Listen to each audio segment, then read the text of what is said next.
membuat papan kesepakatan kelas. Nah, agar nanti kesepakatan atau kegiatan kita bisa berjalan lancar, kesepakatan apa ya yang pertama yang mau dibuat? Ya, maksudnya agar berjalan lancar. Sebelum itu, biar berjalan lancar kegiatan kita tertib. Baik, kata Mbak Amira tertib. Selain tertib, bagaimana kita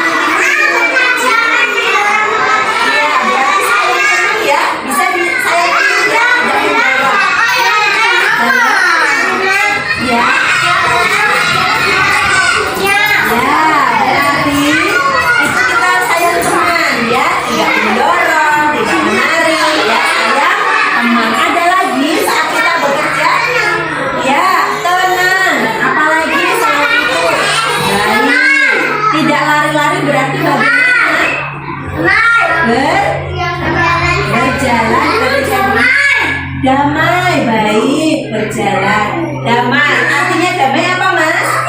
Artinya damai itu tenang, tidak mengganggu teman, itu damai. Terus nanti kita bekerjanya, kita membuatnya bersama-sama atau sendiri, teman-teman ya? Mau bersama boleh. Nanti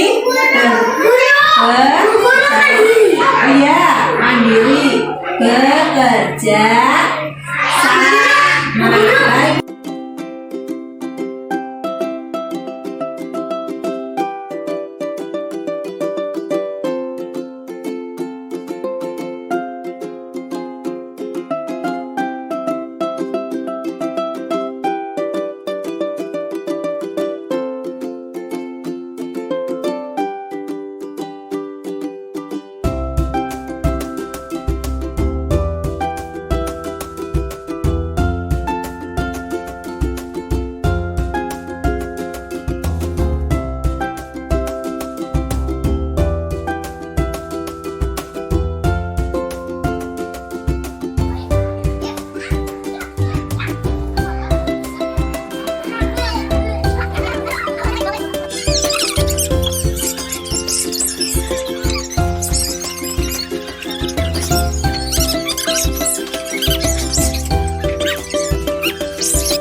Alhamdulillah pada siang hari ini kita berkesempatan untuk berjumpa kembali. Kita akan belajar bersama di dalam komunitas praktisi, komunitas TKA Bategansari. Pada saat ini walaupun hanya sebentar Ibu semuanya, kita akan belajar terkait dengan budaya positif. Mungkin karena memang budaya positif itu sangat banyak, ada 6 bab istilahnya kita akan sedikit demi sedikit pelajari tetapi terus konsisten sehingga apa yang saya sampaikan nanti bisa diaplikasikan secara bersama-sama di TKA Bategansari ini. Terkait dengan budaya positif itu ada 6 hal yang perlu dipelajari. Yang pertama itu terkait dengan disiplin positif dan nilai-nilai kebajikan universal. Yang kedua terkait dengan teori motivasi, hukuman dan penghargaan serta restitusi. Nah itu. Terus yang ketiga terkait dengan keyakinan kelas. Yang keempat kebutuhan dasar manusia. dan dunia yang berkualitas. Yang kelima, restitusi dan 5 posisi kontrol. Nanti kita posisi kontrolnya itu sebagai apa, bagaimana, gimana. Nah, nanti akan dibicarakan mungkin tidak hari ini tetapi di lain waktu ya. Jadi semuanya karena keterbatasan waktu dan keterbatasan kesibukan dari teman-teman semuanya. Yang keenam adalah restitusi dan segitiga restitusi. Nah, kita mulai saja dari yang pertama ya Ibu, kita mulai dari disiplin positif dan nilai kebajikan universal. Nah, teori kontrol, Ibu semuanya sudah pernah mendengar teori kontrol, Bu? Belum? Ya, berarti sesuatu hal yang baru. Ya, atau mungkin sudah bisa sedikit itu seperti apa? Belum. Begini mungkin sudah pernah tapi lupa. Oh, pernah tapi lupa. Baik, jadi sekarang kita kuatkan, kita ingat-ingat bersama-sama ya Bu Dita dan Bu Ari ya. Menurut Dr. William Glasser dalam kontrol teorinya yang kemudian berkembang dan dinamakan choice theory atau teori pilihan, meluruskan beberapa miskonsepsi tentang makna kontrol. Yang pertama itu ilusi guru mengontrol murid. Jadi pada dasarnya itu kita tidak bisa mengontrol murid. Kita pengen murid itu seperti ini, silakan melakukan kegiatan apa sesuai dengan kita. Itu ternyata kita mengontrol murid tidak akan bertahan lama ya, karena itu memang dari kita mengontrol dari luar, faktor dari luar. Nah, walaupun tampaknya itu guru sedang mengontrol perilaku murid, nah itu murid itu kadang mengikuti kita. Oh iya, ya ikuti guru saja. Tetapi setelah beberapa saat kan kemudian nanti murid akan kembali lagi. Oh saya nggak suka, nggak mau seperti ini.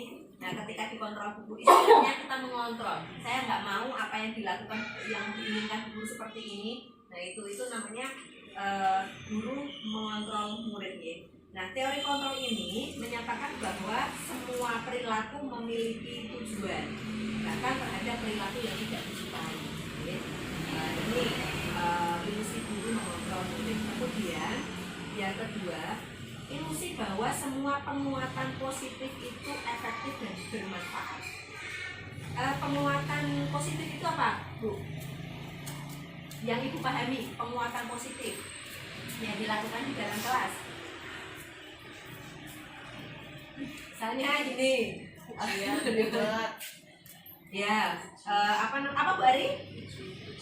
Ya, pujian, terus motivasi atau bujukan. Karena kita sering ya ayo, ini mengerjakan ini seperti ini dulu, mengerjakan kegiatan ini dulu. Nanti setelah ini terus kita dibujuk bermain di luar ya, seperti itu. Nah itu namanya bujukan ya, itu artinya terdapat motivasi tetapi dari luar. Nah itu nanti sebentar itu akan kembali lagi. Anak itu tidak karena tidak muncul dari kesadaran diri, dikontrol oleh gurunya. Nanti beberapa saat anak ya balik lagi, nanti dibujuk lagi. Nah itu tidak konsisten. Nah itu Bu, segala usaha untuk mempengaruhi murid agar mengulangi suatu perilaku tertentu adalah suatu usaha untuk mengontrol murid tersebut. Itu dikontrol ya. Dan dalam jangka waktu tertentu kemungkinan murid tersebut akan menyadarinya. Oh ternyata aku begini dia harus dibujuk ini, padahal rasa sesuai. Jadi setelah sadar, oh sebenarnya aku tapi nggak sesuai dengan guru, lah kok aku manut. Nah ketika sudah sadar dia akan mengulanginya. Tidak mau misalnya mengerjakan, nggak suka mewarnai, nah, gitu ya Bu.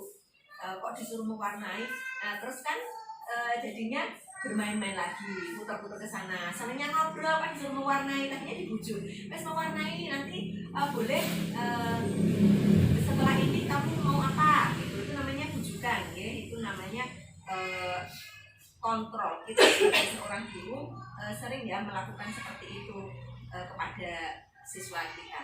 Nah itu nanti. Nah kemudian ada ilusi bahwa kritik dan membuat orang merasa bersalah itu dapat menguatkan karakter. Bagaimana menurut pendapat Ibu seperti itu? Kritik, mengkritik anak atau mengkritik teman lah wis.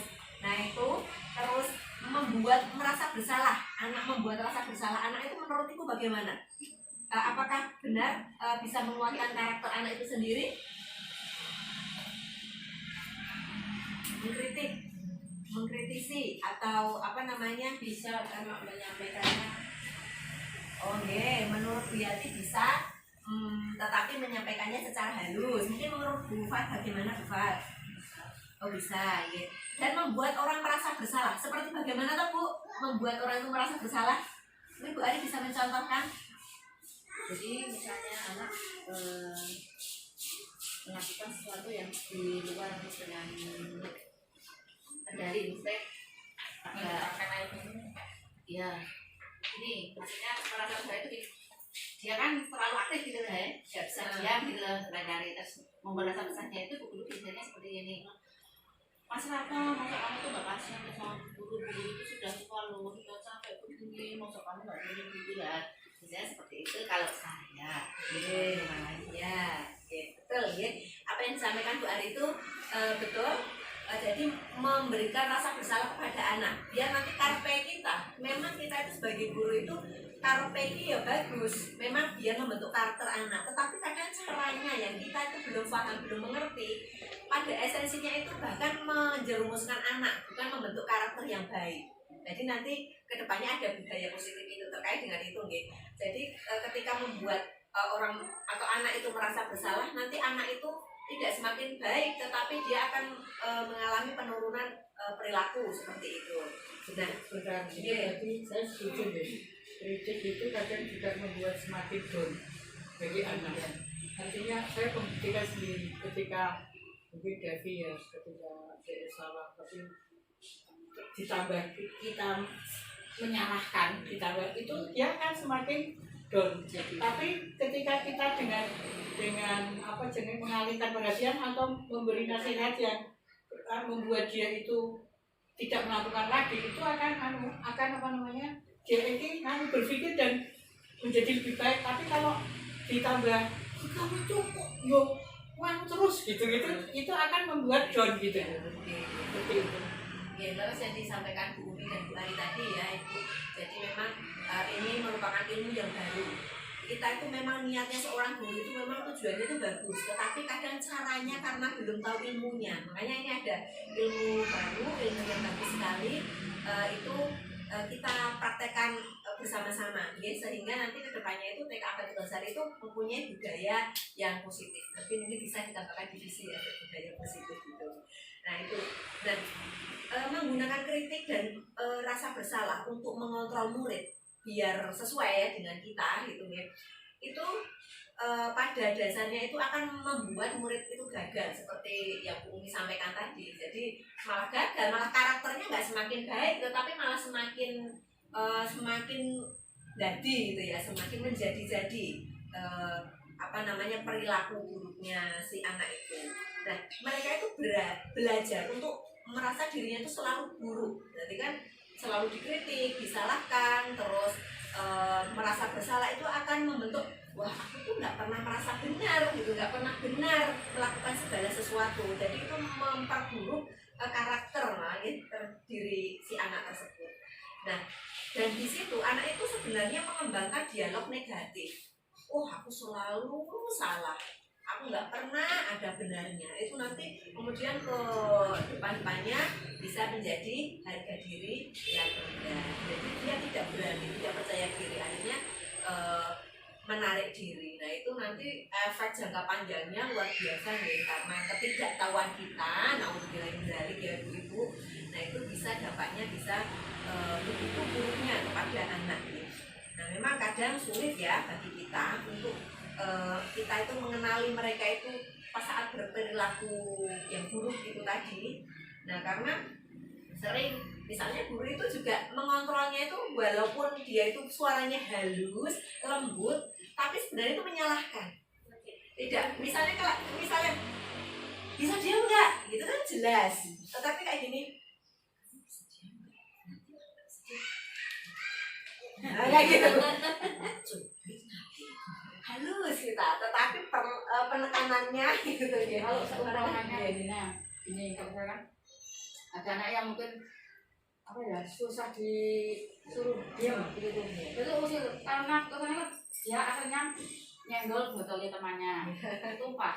Iya. Ketika tumpah itu temannya sih belum dibersihkan, ada yang kepleset satu. Ketika saya, nah itu kan akibat kan kayak gitu. Sekarang bagaimana kalau gitu, kasihan enggak? Iya, kasihan sekarang gimana?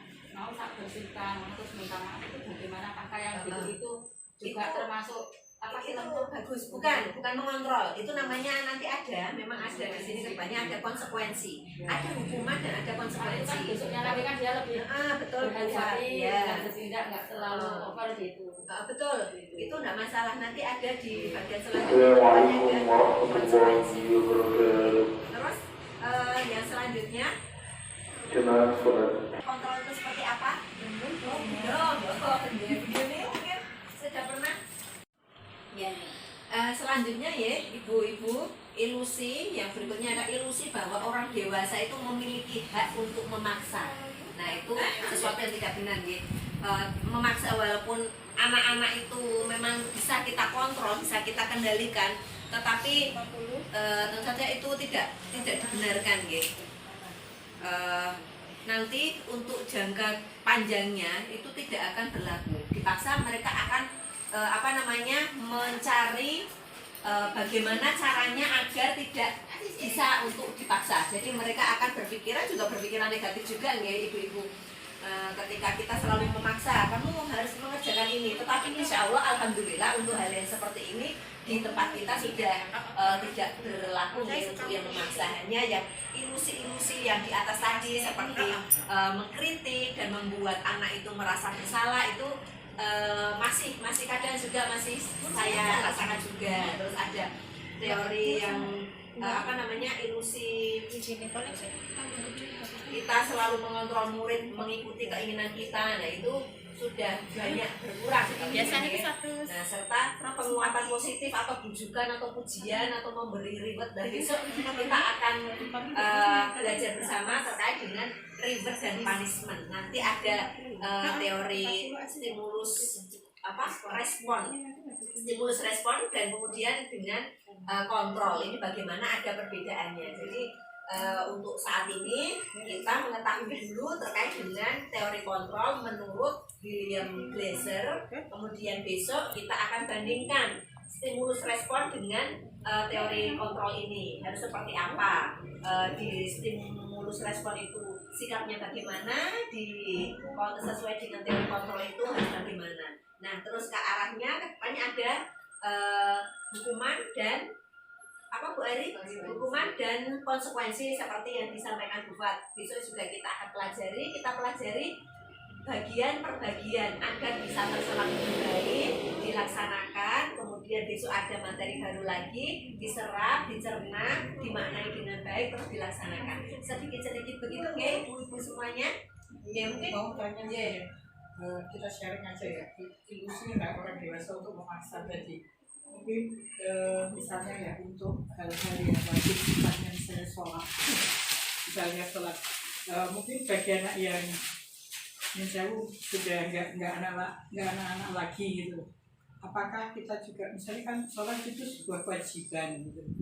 Itu caranya ya, artinya kita menyuruh anak sholat itu tidak dengan keterpaksaan begitu. Apakah atau bagaimana, memang ini kudune kowe iki sholat gitu. Tetapi kan nek ngomong dengan ayo sholat itu biasanya kan anak-anak itu ya itu tadi sesuk ya terus orang sholat begitu. Nah itu bagaimana untuk hal-hal yang wajib loh. Oh iya wajib. Wajib. Ya, pada dasarnya menurut teori kontrol itu kan kita berarti kan mengontrol anak untuk berbuat kebaikan, untuk melaksanakan kewajiban sebagai seorang muslim ya. Itu caranya juga bisa, memang Rasulullah sendiri juga sudah mengatakan bahwa ketika sudah usia 10 tahun itu boleh istilahnya boleh memukul ya di tempat tertentu. Maksudnya memukul ini sedikit tekanan gitu ya Bu. Nah itu awalnya juga kita mengenalkan hal-hal terkait dengan sholat seperti sekarang ini. Dari usia dini itu kita sudah membiasakan mengenalkan sholat 5 waktu itu seperti apa, sholat harus bagaimana. Pengetahuan terkait dengan sholat itu kita beritahu dari awal. Terus yang paling penting itu teladan. Jadi memberi contoh, terus diajak, dilibatkan. Anak selalu dilibatkan sehingga ketika sudah terbiasa seperti yang kita lakukan selama ini ya Ibu, kita merasakan tidak Bu? Ketika sudah waktunya sholat, anak itu merasa terpanggil, Bu sekarang wudhu ya, sekarang sholat ya, walaupun entah itu sholatnya itu bagaimana wujudnya itu, tetapi sudah merupakan membangun kesadaran. Jadi membangun pembiasaan kepada siswa itu sudah bagus sekali Bu Umi. Jadi tidak perlu nanti ujung-ujungnya memaksa. Nah memaksa itu kan ada hal yang terlewati, fasenya terlewati, tidak dibiasakan, tidak dikenalkan itu sholat, tidak diajak bahwa sholat itu mengasihkan, sholat dengan teman-temannya bagaimana. Ketika sudah dari kecil dikenalkan, diajak sholat, dibiasakan, nanti kalau tidak dilakukan itu terasa hampa gitu nih. Seperti kalau kita tuh biasa pakai jilbab, keluar kok nggak pakai jilbab itu kok ISIS gitu. Biasanya pakai kacamata, nggak pakai kacamata kok aneh gitu nih. Nah itu seperti itu. Jadi nantinya paksaan itu memang karena kita perlu evaluasi diri untuk diri kita gitu. Jadi sekarang apakah ada anak dipaksa Ibu di kelas? Nggak ada. Mesti anak-anak itu di kelas saya sendiri pun mengatakan, Bu setelah ini wudhu ya, langsung wudhu. Bu setelah ini sholat ya, itu sudah bisa dengan sendirinya karena memang kesadaran. Luar biasa sekali dengan program saat ini yang kita lakukan ya Ibu semuanya. Ibu bisa merasakan hasilnya dan kita patut berterima kasih kepada Ibu Kepala Sekolah yang sudah mencanangkan program yang bagus ini. Ya begitu Bu Umi. Ya mungkin dari teman-teman ada yang mau disampaikan lagi, Bu Yuni mungkin ya. Cukup cukup ya belum. Baik kalau belum.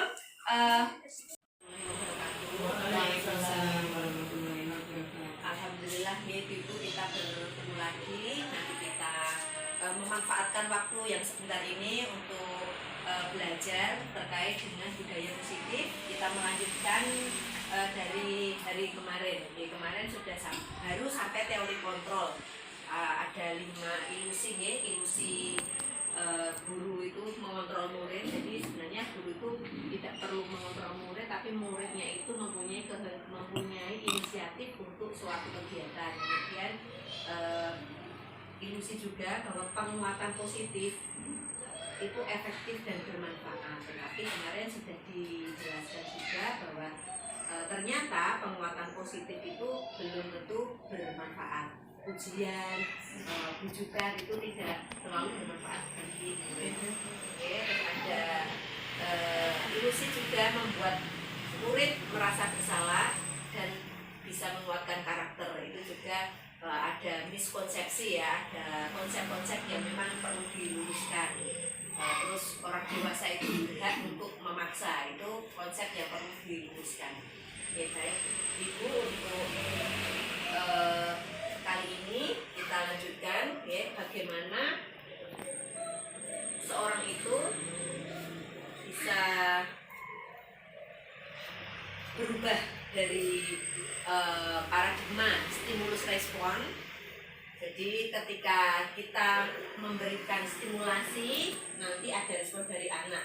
Contohnya saja reward dan punishment gitu ya. Nah itu berubah kepada pendekatan teori kontrol yang kemarin dikemukakan oleh William Glasser.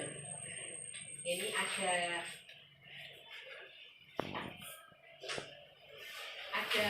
ini perbedaan antara stimulus respon dan teori kontrol ya Ibu. Nah kalau stimulus respon Ibu kemarin dulu waktu kuliah masih ingat nggak Bu? Teorinya apa? Teori behavior, stimulus respon. Oke, ada reaksi terus ada aksi. Nah itu menyatakan kalau stimulus respon itu realitas, kebutuhan itu sama antara guru dan murid itu sama, kebutuhannya sama. Tetapi kalau menurut teori kontrol itu realitas atau kebutuhan itu berbeda. Kebutuhan murid itu apa berbeda dengan kebutuhan kita. Jadi kita harus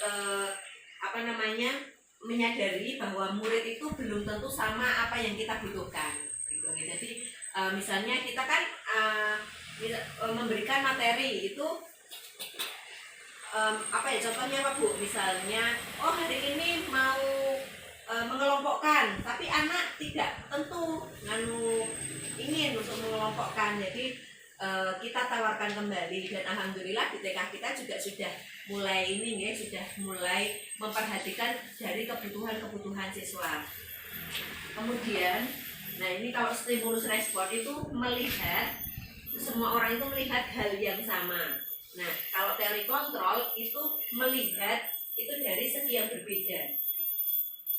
Nah, kemudian kalau lagi stimulus respon itu mencoba mengubah orang agar berpandangan sama dengan kita. Oh, saya sukanya gudeg, tapi ya caranya Bu Kartini itu sama dengan pandangan saya, Bende seneng gudeg gitu. Bu Umi, ya padahal sebenarnya arem-arem gitu kan.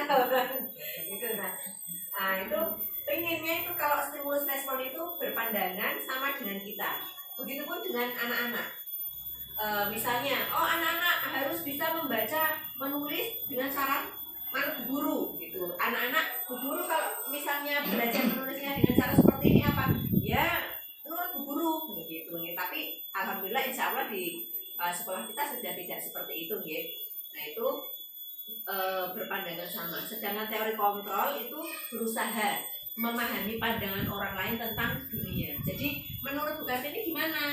Misalnya seperti yang kemarin itu, menurut saya seperti ini. Oh ya, ditampung. Memang tidak ada benar, tidak ada salah. Jadi kalau ada sesuatu yang kurang itu nanti diperbaiki. Menurut Bu Tanti, kalau saya punya pandangan seperti ini, ditampung, terus nanti dibicarakan yang terbaik yang mana, itu seperti itu. Jadi tidak memaksakan suatu kehendaknya gitu ya. Terus untuk stimulus respon, perilaku guru dilihat sebagai suatu kesalahan. Nah, misalnya saya telat terus mendino gitu ya. Terus wah, itu keburukan, gawane telat gitu terus seperti itu. Jadi segala sesuatu tuh dinilai keburukan itu salah. Misalnya Bu Ratmi apa ya Bu Ratmi? Bu Ratmi misalnya dalam piring nih dapur terus atau digawe ning belakang gitu misalnya. Itu dilihat kesalahan, tetapi kan belum tahu maknanya. Itu Bu Ratmi itu menaruh ini karena kalau langsung ditaruh sana ada murid nanti kesenggol pecah seperti itu kan. Nah kalau teori kontrol, semua perilaku itu memiliki tujuan. Nah tujuannya Bu Ratmi kalau misalnya meletakkan gelas di dapur tidak langsung di tempat cuci piring itu apa? Ya seperti itu tadi tujuannya. Nah mungkin Bu Kartini misalnya berbuat apa, itu tujuannya apa mesti ada. Kita lebih menghormati ke arah situ. Jadi kita menggunakan teori kontrol. Kemudian ada lagi, kalau stimulus respon itu saya bisa mengontrol orang lain. Okay? Jadi bagaimana caranya saya itu bisa mengendalikan orang lain. Orang lain itu ya manut sama dengan pandangan kita. Tetapi kalau menggunakan teori kontrol, ini kolaborasi, tidak bisa mengontrol orang lain. Nah, terus kalau stimulus respon, pemaksaan ada pada saat rujukan gagal. Misalnya kalau kepada anak, ya menggambar dulu ya, nggak mau, saya maunya menulis, saya maunya meloncat-loncat, maunya fisik motorik.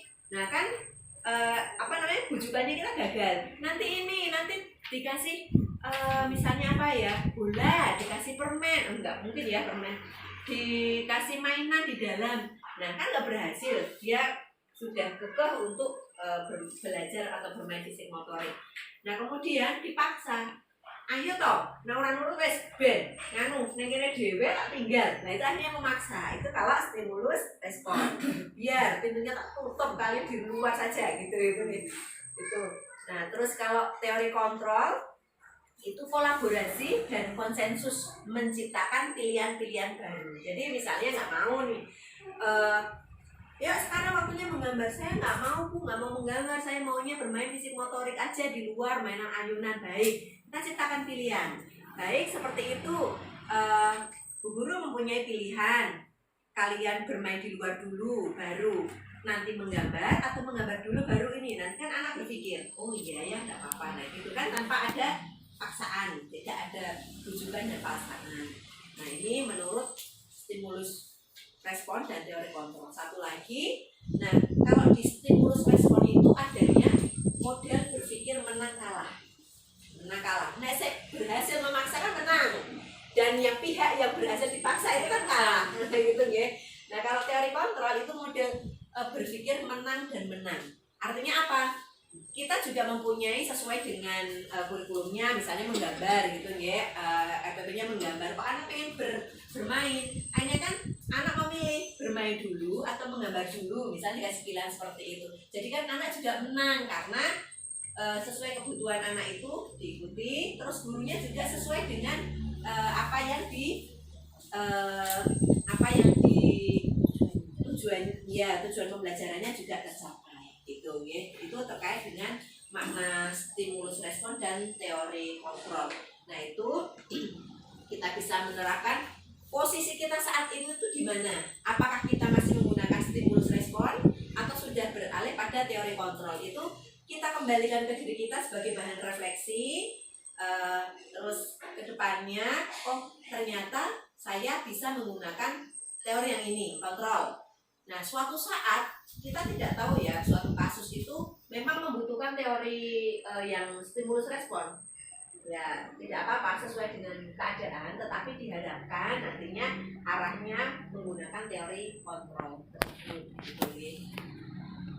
Oke, nanti kalau sebagai bahan bacaan bisa di soal banyak sekali. Nah, di sini dilanjutkan terkait dengan makna kata disiplin. Sebenarnya mau Oke. jadi dalam stimulus respon ya itu kan misalnya kita dalam menulis huruf Arab itu kan dari kanan ke kiri, utawa menulis angka itu kalau maaf zaman dahulu kan yang nulis 5 ya jret dulu kan sekarang kan anak-anak kan ya sakar PDW masing cip yang ada yang punya sakar PDW. Nah, itu antara itu apakah kita membolehkan enggak, bukan memaksa apa itu dengan itu tuh bagaimana, apakah kita membenarkan sesuai ajaran atau dibiarkan sakar PDW itu. Pertanyaannya Bu Umi itu kemarin tuh berbuat kafe. Keren banget ini. Bagus ya. Iya. Terkait dengan cara penulisan itu kan memang sudah pakemnya dan kita diharapkan itu kan memberikan sesuatu yang benar. Nah, karena misalnya menulis Arab itu memang pakemnya dari kanan ke kiri atau menulis angka huruf itu memang sudah ada aturannya. Nah, kita sampaikan yang benar bagaimana. Gitu. Bu Guru enaknya dari bawah. Oh, baik, dari bawah. Terus nanti disampaikan saja penulisan memang sudah ada aturannya seperti itu. Nah, memang disampaikan saja kebenarannya itu memang harus seperti itu. Jadi itu tidak terkait dengan teori stimulus respon kayak gitu. Itu memang aturan dan harus. Nah, ini caranya yang benar. Oh, kemarin aku kan diajari seperti ini, baik. Mungkin ayah bundanya kalian belum paham terkait dengan itu. Tetapi menurut misalnya bisa Bu, ada istilah dasare kemarin Bu Umi atau Bu Ratni baca itu memang yang benar penulisannya dari atas ke bawah, angka 1 jeret seperti itu. Nah, kenapa kok harus dari atas ke bawah? Biar rapi, misalnya disampaikan seperti itu, disampaikan kebenarannya saja seperti itu. Kalau anak belum, berarti ya baik, mungkin sekarang kalian seperti ini, tetapi kalau sudah tahu kebenarannya bagaimana, kita ikuti kalau sesuatu yang benar atau kita ikuti yang salah gitu kan, nanti anak berpikir juga. Jadi nah itu tetap kita adakan pilihan, tetapi ya diarahkan memang karena itu yo sesuatu hal yang benar. Misalnya sholat, aku sholatnya 2 rakaat aja subuh ya. Nah itu ya disampaikan kebenarannya. Jadi itu terkait dengan memang sudah cara yang benarnya disampaikan. Terus misalnya sekarang kok belum karena wis terbiasa telaten, nggak apa-apa. Sering itu. Iya. Nggih, dialami memang untuk sekarang pakem-pakem. Kita harus mengembalikan lagi ke arah itu ya Bu ya. Nulis ada nulis biasa akhirnya karena nulis Arab sekolah teman, nah itu kayak gitu ya juga kita perlu luruskan seperti ini. ya. Nah kalau masalah itu seperti apa? Nanti terus, nah itu kan terkait dengan memahami pandangan orang berbeda, tetapi berbedanya di sini karena itu memang sudah aturan yang benar, kita arahkan ke kebenaran itu. Ya tadi Bu, terus ada lagi Bu.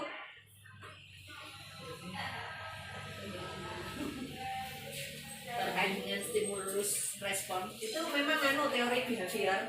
Terus kalau ini yang teori kontrol itu kan arahnya ke teori belajar yang humanis. Kita lebih humanisme, lebih memanusiakan manusia. Jadi arahnya ke situ. Memang dulu zaman kita kecil itu ya mesti ya ini ikut pakai hadiah gitu. Sebenarnya nanti hadiah itu tak boleh karena hadiah itu merupakan hukuman bagi anak yang lain. Nanti ada di situ. Memang lah kepiye ya itu nanti caranya ya itu tadi seperti menggunakan pendekatan teori kontrol. Jadi lebih memanusiakan manusia, pilihan-pilihan seperti itu diajak untuk berpikir realistis, berpikir kritis ya, nantinya kan kita arahnya ke keterampilan abad 21 itu. Terus ini terkait dengan kontrol. Nah ini untuk disiplin, kemarin kan terkait dengan disiplin positif nih. Nah disiplin itu menurut Ibu apa? Disiplin itu apa Bu Tanti? Disiplin. Disiplin itu ada apa yang terbayang di pikirannya jelas terkait dengan kata disiplin? Kalau menurut saya disiplin itu tegas dan tepat. Tegas dan tepat. Tegas dan tepat. Nah bulat nih Harus seperti itu. harus. Oh ya harus. Berarti mutlak ya harus. Disiplin tegas dan tepat harus. Bu Umi apa Bu disiplin itu? Aturan yang harus ditepati. Sesuatu yang harus ditepati ya. Harus ditepati. Waalaikumsalam. Terus kalau Mbak Lina, kalau disiplin menurut jenengan apa Mbak? Disiplin menurut saya harus teratur. Teratur. Teratur. Kalau Bu Kartini, menurut Bu Kartini kalau disiplin apa Bu? Aturan yang harus ditepati dan itu merupakan kesepakatan bersama. Oh iya, kesepakatan bersama dan harus ditepati. Baik. Ya, pendapat Ibu tadi bagus ya. Terus kalau ini menurut ini bahasa Latinnya dari asal katanya itu dari kata disiplina, ya artinya tuh belajar. Belajar. Ya, tadi teratur ya perlu belajar. Harus mengikuti aturan tertentu juga harus belajar ya Bu ya. Terus tegas itu juga harus belajar. Nah itu teratur belajar ya. Juga berasal dari kata yang sama dengan disciple atau pengikut. Ternyata artinya belajar dan pengikut. Untuk menjadi seorang murid atau pengikut, seseorang itu harus paham betul alasan mengikuti suatu kegiatan atau aktivitas tertentu, sehingga nanti motivasi yang terbangun itu adalah motivasi dari dalam diri atau motivasi intrinsik ya. Nah jadi disiplin itu mempelajari bagaimana kita mengontrol diri. Jadi lebih ke mengontrol diri. Ketika sudah mengontrol diri kan nanti jadi kita bisa tegas terhadap diri kita sendiri, bisa teratur, harus mematuhi segala norma yang ada gitu ya. Jadi disiplin itu bagaimana menguasai diri untuk memilih tindakan yang mengacu pada norma-norma atau nilai-nilai. Memang itu untuk diri sendiri. Disiplin itu tegas. Yang kita harus disiplin apa? Ya benar, tegas. Nah, kita menjadi pengikut. Pengikut yang benar bagaimana? Nurut sambil apa? Nah, jadi memang kita di dalam diri kita menumbuhkan motivasi di dalam diri atau motivasi intrinsik. Ya. Nah, itu tanggung jawab terhadap diri sendiri. Nah, pada nilai-nilai kebajikan. Sehingga yang ada yang tertanam di dalam pikiran teman-teman itu disiplin ya tegas itu ya karena memang keras terhadap diri. Maksudnya keras terhadap diri itu yang ini ya bertanggung jawab terhadap diri sendiri, terus menimbulkan motivasi harus mengikuti norma-norma itu. Baik Ibu, ada yang mau disampaikan terkait dengan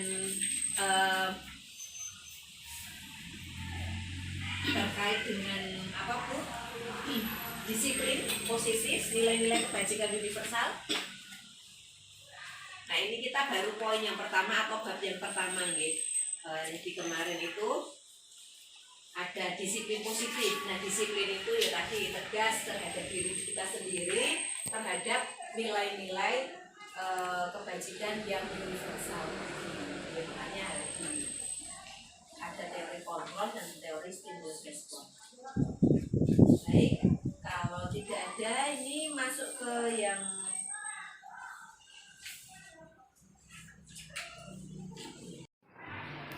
Yuk.